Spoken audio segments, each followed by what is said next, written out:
Welcome to मीमांसा academy. ये lecture है एमपी टेक का और एमपी टेक के अंतर्गत हम कर रहे हैं उसके कुछ साइंस के मोस्ट आईएमपी क्वेश्चन, जिसके अंतर्गत आज का जो टॉपिक है वो है उत्सर्जन का टॉपिक, जिसके अंतर्गत हम उत्सर्जन के कुछ मोस्ट आईएमपी क्वेश्चन करेंगे।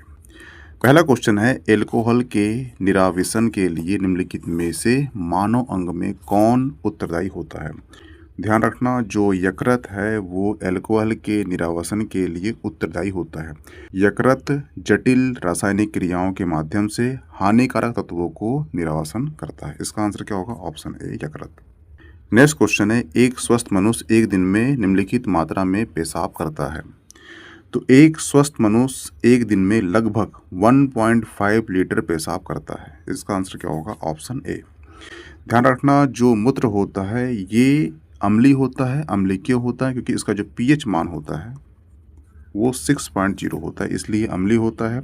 आप देखना कि जो मूत्र होता है ये हल्का पीला रंग का होता है। पीला रंग क्यों होता है? क्योंकि इसमें एक वर्णक होता है, उसे कहते हैं यूरोक्रोम वर्णक, के कारण ही जो मूत्र होता है ये पीला होता है। ठीक है, और जो यूरोक्रोम वर्णक है ये एक्चुअली हीमोग्लोबिन के विखंडन से बनता है। ठीक है, और जो मूत्र है उसमें 91 से लेकर 95% तक इसमें जल उपस्थित होता है, ये भी ध्यान रखना। इसका आंसर क्या होगा? Option A.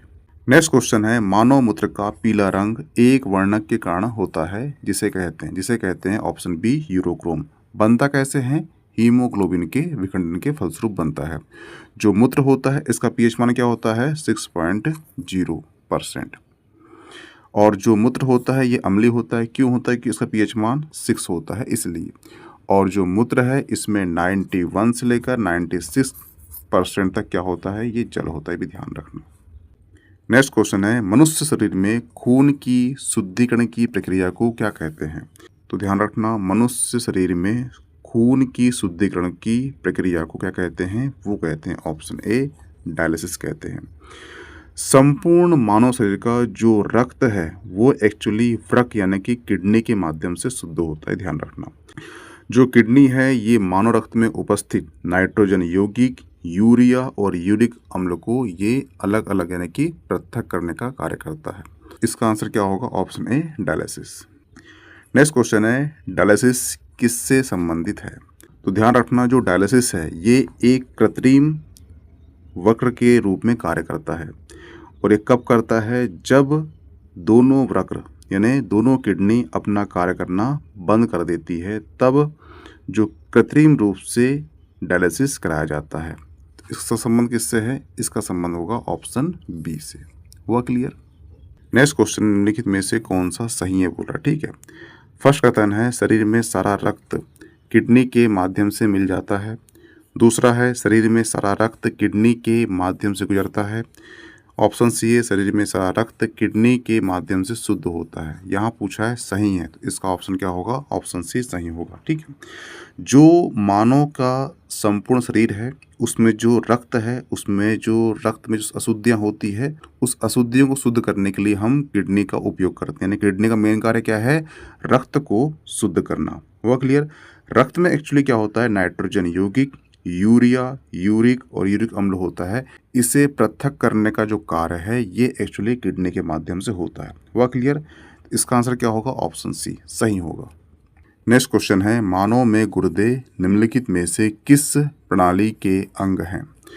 तो ध्यान रखना, मानव में गुर्दे यानी कि जो किडनी होती है ये एक्चुअली उत्सर्जी अंग होता है। ठीक है, इसका आंसर क्या होगा? इसका आंसर होगा ऑप्शन सी, एक्सक्रिएशन। हुआ क्लियर? और जो किडनी है उसका जो मुख्य कार्य है कि जो रक्त में अशुद्धियां हैं उसे हटाकर ये शुद्ध करता है। हुआ क्लियर? नेक्स्ट क्वेश्चन है, यूरिया किसके द्वारा रक्त से पृथक किया जाता है? तो जो यूरिया है ये किडनी के माध्यम से रक्त से पृथक किया जाता है। मैंने बताया था आपको कि जो किडनी है वो एक्चुअली रक्त में जो उपस्थित होते हैं अशुद्धि जैसे कि नाइट्रोजन यौगिक, यूरिया, यूरिक, इसको वो पृथक करने का कार्य करता है। तो इसका आंसर क्या होगा? ऑप्शन डी, गुर्दे यानी कि किडनी। नेक्स्ट क्वेश्चन है, जब वक्र कार्य करना बंद कर देता है तो निम्नलिखित में से कौन सा पदार्थ जमा होता है? पहला है शरीर में वसा, गलत। दूसरा है शरीर में प्रोटीन, ये भी गलत। तीसरा है रक्त में शर्करा, ये भी गलत। चौथा है रक्त में नत्रजनित अपशिष्ट पदार्थ, यानी ये सही है क्योंकि जो किडनी है वो एक्चुअली रक्त को शुद्ध करने का कार्य करती है। अगर जो वक्र है ये अपना कार्य करना बंद कर देगा तो सिंपल सी बात है, अपशिष्ट पदार्थ जो है जमा होना आरंभ हो जाएगा। इसका आंसर क्या होगा? ऑप्शन डी, रक्त में नत्रजनित अपशिष्ट पदार्थ।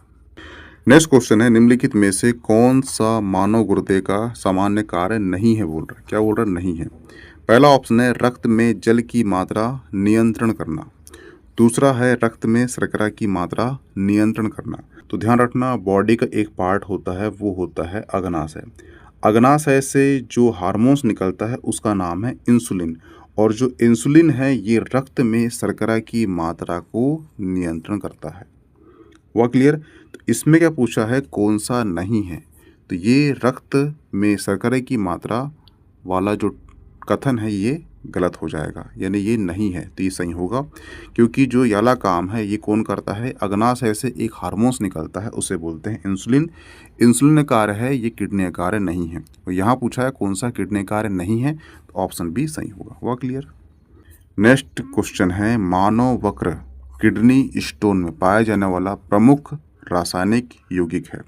तो ध्यान रखना, जो किडनी स्टोन होता है वो एक्चुअली कैल्शियम ऑक्सलेट के कारण बनता है, और जब कैल्शियम ऑक्सलेट का जो स्टोन बन जाता है तो ये स्टोन बड़ा हो जाता है। जब बड़ा हो जाता है तो मूत्र का जो रास्ता है इसे ये बंद कर देता है। जब मूत्र रास्ता बंद कर देता है तो पेट में पेन होता है, जिसे हम स्टोन पेन कहते हैं। तो इसका आंसर क्या होगा? Option C, calcium oxalate. Next question है, वह तत्व जो मानव पसीने के माध्यम से उत्सर्जित होता है। तो ध्यान रखना, शरीर में तापमान के नियंत्रण के लिए जो पसीना है वो शरीर के त्वचा से बाहर निकलता है, और इस पसीने में खनिज होता है, अम्ल होता है, यूरिया मौजूद रहता है। पसीने में मुख्य रूप से sodium, potassium, calcium, magnesium, zinc, iron आदि तत्व पाए जाते हैं। वह क्लियर? अगर आप ऑप्शन देख पा रहे हो तो यहाँ पे देखना, आपको मैग्नीशियम भी दिख रहा है आपको, और लोहा भी दिख रहा है, और जो पसीना है उसमें मैग्नीशियम भी निकलता है, आयरन, जिंक, कैल्शियम भी निकलता है। तो यहाँ पे जो ऑप्शन ई है इनमें से कोई नहीं, और या दिया है उपर्युक्त में से एक से अधिक। इसका आंसर हो जाएगा ये ई वाला ऑप्शन, क्योंकि एक से अधिक है। वह क्लियर? इसका आंसर क्या होगा? ऑप्शन ई हो जाएगा। तो कई बार क्वेश्चन को ध्यान से पढ़ना और इस प्रकार जो ऑप्शन रहते हैं उससे आराम से हैंडल करना। ठीक है, यहाँ पे आपका जो साइंस का जो पार्ट था उत्सर्जी अंग, उसका कुछ मोस्ट आईएमपी क्वेश्चन समाप्त होते हैं। मिलते हैं नेक्स्ट टॉपिक में। Okay, thanks. इसकी पीडीएफ आपको मिल जाएगी मीमांसा एकेडमी के टेलीग्राम ग्रुप में, तो प्लीज़ उसे ज्वाइन कर लीजिए।